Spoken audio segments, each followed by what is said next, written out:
El Rincón de Barton, tu podcast sobre el universo cinematográfico de Tim Burton. En esta ocasión quería que conociéramos un poco más a Roald Dahl, incluida yo, porque, claro, dentro de la labor de investigación he ampliado datos que no sabía realmente sobre este famoso escritor. Sí que puede parecer una influencia un poco inconexa con Tim Burton, pero yo creo que no, creo que está bastante relacionado. Es cierto que según vas viendo películas o vas leyendo acerca de los dos autores, pues puedes ir enlazando cosas que ahora mismo no se me ocurre comentaros de primeras, porque lo primero que quería hacer y lo más importante que quería hacer en este caso era centrarme en este personaje tan famoso y creo que se lo merece, porque ha escrito unos libros preciosos, unos cuentos magníficos, que debe ser un poco más escuchado su nombre, porque a lo mejor las historias las conocemos pero no sabemos de quién vienen. Así que todo empezó cuando Roald Dahl nació en Cardiff, en Gales, en septiembre de 1916. Sus padres eran noruegos y le pusieron ese nombre de Roald en honor a un explorador noruego que era como el héroe nacional llamado Roald Amundsen. Yo no sé si conoceréis a este personaje, pero yo desde luego lo desconocía totalmente. Cuando Roald tenía 3 años, su hermana Astrid murió de apendicitis y unas pocas semanas después falleció su padre, víctima de una neumonía, eso sí. Claro, a pesar de todos estos, su familia, su madre, ¿no? Sobre todo, fue la que decidió que siguieran viviendo allí en Gales en vez de retornarse a Noruega con sus parientes más cercanos, ¿no? Para cumplir pues ese deseo del padre de Roald de que los hijos fueran educados en esas escuelas británicas tan famosas. Durante sus años en Cadbury, en Repton, una fábrica de chocolate les enviaba ocasionalmente cajas de los nuevos productos a la escuela para que fueran probados por los alumnos, ¿no? Me parece una idea increíble que ya se hicieran esas cosas en esos años. A veces creemos que nos hemos inventado todo esto de los testers, de hacer pruebas al público objetivo y resulta que no, que es clásicos de toda la vida y lleva ya inventado muchos años. Así que Dahl solía soñar con inventar esa nueva barra de chocolate que sería el asombro del mismo señor Cadbury, el dueño de la fábrica de chocolates. Lo que le ha servido, obviamente, como podréis estar sospechando muchos de vosotros, en escribir su segundo libro, el que fue su segundo libro, Charlie y la fábrica de chocolate. A lo largo de su infancia y adolescencia pasaba siempre las vacaciones de verano en Noruega, eso sí, y su niñez dicen que es el tema del libro Boy, Relatos de Infancia. Pero él insiste en que no, que ese libro no es autobiográfico, ya que nunca se le ocurriría, ¿no?, como escribir una autobiografía para niños.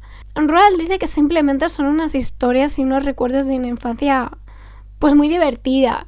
Quién sabe, quizás sí, quizás no. A lo mejor era un simple llamativo, ¿no?, un simple reclamo para alguna manera de la editorial o de las editoriales que este libro tuviera un poquito de más éxito, quién sabe. Comenzó a escribir en 1942, hace un montón de años, cuando fue trasladado a Washington como un agregado aéreo adjunto o algo así como, pues eso, como un militar aéreo. Y su primer trabajo publicado apareció en la edición del Saturday Evening Post en agosto del 42. Fue un cuento titulado Pan comido que describía un accidente que tuvo con un avión. El título original también creo que fue A Piece of Cake, pero ha sido cambiado a Shutdown Over Libya, derribado sobre Libia en inglés. Sin embargo, en español lo han traducido como Pan comido. Ya sabéis que las traducciones de los títulos suelen cambiar bastante según en qué idioma estamos hablando. Estuvo casado durante más de 30 años, toda su vida, con la actriz estadounidense Patricia Neal. Tuvieron 5 hijos, uno de las cuales, Olivia, falleció de encefalitis por el virus del sarampión a los 7 años. Y Theo, su único hijo varón, sufrió un accidente durante la infancia y esto le provocó hidrocefalia. Como todo este resultado, su padre pues se involucró, Roald Dahl, Quiero decir, se involucró muchísimo en el desarrollo de lo que más tarde se conocería como una válvula de Waite-Dahl-Thiel, un dispositivo que servía para aliviar esta hidrocefalia. Su hija, Ophelia Dahl, es directora y cofundadora, junto a un doctor, Paul Farmer, de una organización sin fines de lucro dedicada a proveer cuidados médicos a algunas de las personas más pobres que hay en el mundo, ¿no? Y en la comunidad, sobre todo. La hija de Tessa, que es otra de las hijas, es inspiración para un personaje de un cuento, El gran gigante bonachón, y además es modelo y autora. Es decir, la nieta de Roald Dahl es modelo y es autora de diferentes libros, se llama Sofía Dahl. Escribió su primer trabajo publicado, Pan comido, como ya contábamos, en el Saturday Evening Post. Después de eso escribió su primer libro para niños, que fueron Los Gremlins, sí, lo que estáis escuchando, que trataba de unas pequeñas criaturas malvadas, ya sabéis, parte del folclore como del Royal Air Force, y fue publicado en el 43. Este libro había sido encargado por Walt Disney para un largometraje animado que nunca se ha llegado a realizar. Muy curioso. Dahl continuó creando algunas de las historias para niños más conocidas de este siglo XX pasado, tales como ya he comentado antes, y comentaré algunos más como Charlie y la fábrica de chocolate, Matilda o James y el melocotón gigante. Paralelamente tuve una exitosa carrera como escritor, también de macabros, vamos a decirlo así, de cuentos para adultos, pues llenándolo de humor negro y finales sorpresivos, igual que los cuentos infantiles, diría yo. Y muchos de ellos fueron originalmente escritos para revistas estadounidenses como la Ladies' Home Journal o Playboy, por ejemplo. Recogidos en antologías, fueron ganando bastante aclamación popular y mundial para este autor, y Dahl escribió más de 60 cuentos que han aparecido en numerosas colecciones, algunas solo publicadas en forma de libro incluso después de su muerte. Uno de sus cuentos para adultos más famosos es Hombre del Sur. Fue filmado como un episodio de Alfred Hitchcock y fue adaptada en el segmento de Quentin Tarantino de la película Four Rooms de 1995. Su colección de cuentos, Relatos de lo Inesperado, fue adaptada por una exitosa serie de televisión también con el mismo nombre, y algunos de sus cuentos son supuestamente extractos del diario de su tío Oswald, un tío ficticio, por cierto, un caballero rico cuyas hazañas son el tema de estas historias. Por un breve periodo de tiempo, en los años 60, Dahl escribió guiones para ganar dinero. Dos de ellos fueron la película de James Bond, Solo se vive dos veces, y Chitty Chitty Bam Bam, las dos bastante famosas. Fueron adaptaciones de las novelas de Ian Fleming. Además, adaptó su propio trabajo del cuento de Willy Wonka, ¿no? y Charlie y la fábrica de chocolate, y crearon esta película de 1971, que por cierto, si no la habéis visto, os la recomiendo porque os sorprenderéis. Cualquier día de estos traeré un podcast hablando sobre esta película de Tim Burton, que está genial. A mí es una de las más, no sé, más famosas, ¿no? Quizás de las últimas, aunque ya hace bastantes años que la hizo, pero yo creo que es el tipo de película infantil que sí que ha calado en los niños de ahora, ¿no? Por decirlo así, que se sigue siendo bastante famosa, y es más, es increíble porque es un cuento bastante antiguo. Luego os comento de qué año es, además. Sus libros, pues, es que se han vendido por millones. Dicen que hay más de 250 millones de copias en el mundo de todos sus cuentos. Y además, muchas de sus obras tienen las ilustraciones originales de Quentin Blake. Yo he podido verlo y son unos libros, unas ediciones súper bonitas. Además, es que las ilustraciones de Quentin Blake están muy coordinadas con los personajes, ¿no? Es como que no te lo imaginas de otra manera. Están muy bien adaptadas. Eso es algo que me gusta bastante. Ahora sí tenemos que hablar un poquito también de otro final, pues un poquito triste, ¿no? Que es que Roald Dahl murió de leucemia en noviembre de 1990, eso sí, en su casa, aquí, en Buckinghamshire, cerca, en Inglaterra, supongo, a los 74 años. y en su honor la Roald Dahl's Children's Gallery, una galería de Roald Dahls, fue inaugurada en el Bucks County Museum, en un museo muy cercano a Aylesbury. Es como un museo bastante rural, porque si os metéis a visitar el edificio, la casita, pues es eso, está como en mitad de la nada en una carretera y tiene pinta de ser bastante bonito. Los compromisos solidarios que tuvo Roald en los campos de la neurología, la hematología y la alfabetización, sobre todo de los niños, pues han sido continuadas tras su muerte a través de la fundación de Roald Dahl. Y en 2005, el Roald Dahl Museum and Story Center fue inaugurado en Great Mississauga para celebrar el trabajo de Dahl. Es decir, aparte de tener esa galería museo sobre los cuentos de Roald Dahl, también tenemos una fundación y un museo en otra parte sobre Roald Dahl en el que harán diferentes trabajos. Los trabajos infantiles, estos cuentos infantiles de Roald Dahl, están contados usualmente, casi siempre, desde el punto de vista del niño, ¿no? Frecuentemente involucrando, pues, bueno, estos villanos, los adultos malos, como que odian, que tratan mal a los niños, dejando un poco de lado a los niños, como poniéndoles de protagonista, pero haciéndoles ser outsiders, incomprendidos, como sería pues una gran influencia de Tim Burton, ¿no? En ese caso ocurriría lo mismo. Siempre presenta a al menos un buen adulto para contrarrestar estas visiones y que el niño tampoco se lleve una visión de un mundo en el que los mayores no le hacen caso del todo, ¿no? Siempre tiene que haber algo de esperanza.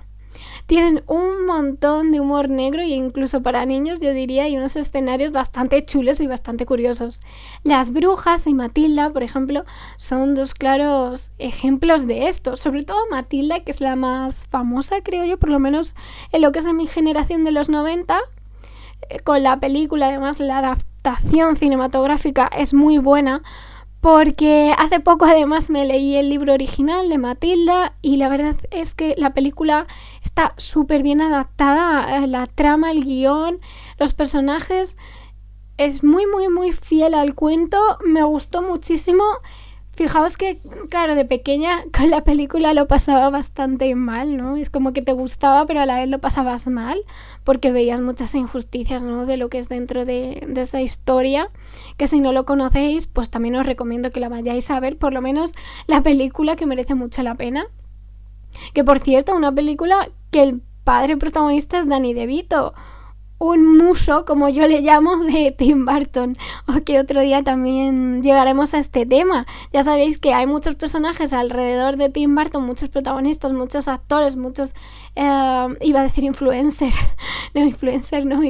autores que le influencian, pues que son tantos que no abarco. Entonces, dadme tiempo y poco a poco iré enseñándote todos y cada uno de ellos, ¿no? De los personajes implicados. Si tenéis ganas de escuchar más sobre alguno o escucharlo antes, ya sabéis que podéis hacer vuestras sugerencias siempre en los comentarios, tanto de iVoox como de YouTube, como en nuestro Twitter, @rincondebarton. El gran gigante bonachón, por ejemplo, sí, un modelo más, dicen que analógico, como más antiguo, en el que, bueno, pues se representa a un gigante que es muy bueno, representando ese arquetipo del de buena persona, de buen adulto, ejemplo a seguir y demás.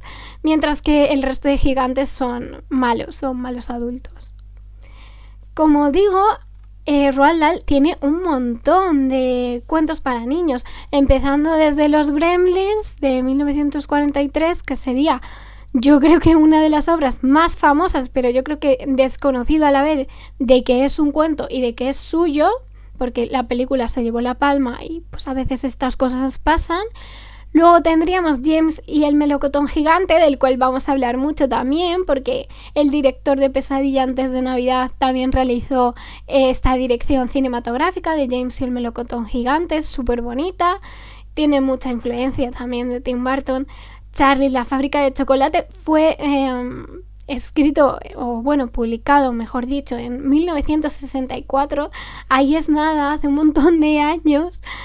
Y a mí la verdad me llama muchísimo la atención, como digo, el humor el imaginario creativo, la forma de ver el mundo según el punto de vista de los niños, porque me parece además un buen autor y creo que se ha convertido en un autor clásico consolidado porque precisamente escribió en los años 40, en los años 60, 70 y 80 todas estas historias y han cautivado a los niños, ¿no?, de todo el mundo y siguen siendo historias que merecen la pena y que se siguen entendiendo. Sabemos que alguien escribe bien cuando esas historias se han escrito a lo mejor hace un montón de años y a día de hoy siguen cumpliendo las mismas cosas, los mismos principios, las mismas quejas, las mismas imaginaciones, preocupaciones que a lo mejor tienen los niños o incluso los adultos a día de hoy. A mí me parece algo increíble y creo que nos demuestra que en realidad no ha pasado tanto tiempo, que a lo mejor lo vemos desde muy lejos ahora, pero que en realidad de los años 40 a los años 20 de ahora, que realmente, ¿no?, si hacemos el zoom a lo lejos, pues no ha sido para tanto. Otras de las muchas obras que tiene de cuentos, por ejemplo para niños, como ya he dicho, Matilda, El gran gigante bonachón o Las brujas, que también está muy bien. En fin, hay muchas, se puede elegir, yo creo que hay para todos los gustos. Y además también escribió un par de poesías para niños, como fueron los cuentos en versos para niños perversos, Qué asco de bichos o Puchero de rimas, todos ellos en los años 80. A mí me ha gustado mucho hacer esta introspección a alguna influencia de Barton, ¿no?, porque nos encontramos aquí diferentes cosas, como pueden ser ese humor negro, esa forma de ver la vida a través de los niños, contar historias de manera muy colorida, pero a la vez contar historias tristes, siempre con un halo de esperanza, eso sí, todas esas cosas, pues no sé si aposta o no, porque nunca se puede saber, pero eso también son referencias e influencias que nos podemos encontrar en la obra cinematográfica de Tim Burton. ¿Qué más cosas? Pues como siempre han dicho, pues los niños son buenos, son los pobres unos desgraciados en muchas ocasiones, son outsiders, nadie les entiende, o sus padres o gente cercana no les entienden, gente poco socializada quizá a veces, mucho imaginario creativo de cosas que a lo mejor de primeras no encontramos sentido, pero que no hace falta tampoco encontrárselo.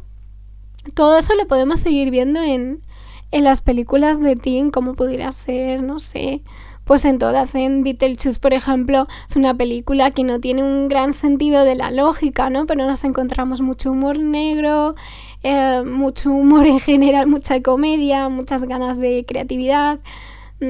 Salen las esculturas, salen un montón de iconografía, sale un montón de elementos circenses, todo con mucho color, con mucha alegría, pero a la vez estás hablando de la muerte.